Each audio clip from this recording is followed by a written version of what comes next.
Ay salamat, nakarating na rin kami sa Naiya at nagulat ako, ang ganda na pala ng Naiya ngayon. Kasama ko nga pala ang kapatid ko dyan na medyo lumulusog na galing ng Leyte. Sumakay kami ng eroplano sa Tacloban papuntang Maynila at 1 oras mahigit ang aming biyahe. Sinama ko na pala ang kapatid ko na malusog dyan kasi kailangan niya nang magbanat ng buto kasi tumataba na sa Leyte.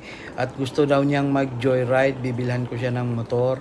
Kaya palabas na kami dyan ngayon sa Naiya Gate at naghihintay kami ng taxi upang makasakay na kasi mga 11 na rin to ng gabi at pagod na rin sa biyahe. Kaya yan yung kapatid ko, tingnan nyo, medyo lumulusog na. Kaya siya na rin ang pinag-book ko ng Buko na. taxi kasi wala akong SIM card sa Pilipinas. Naghihintay na kami dyan ng taxi, sobrang traffic mga pre.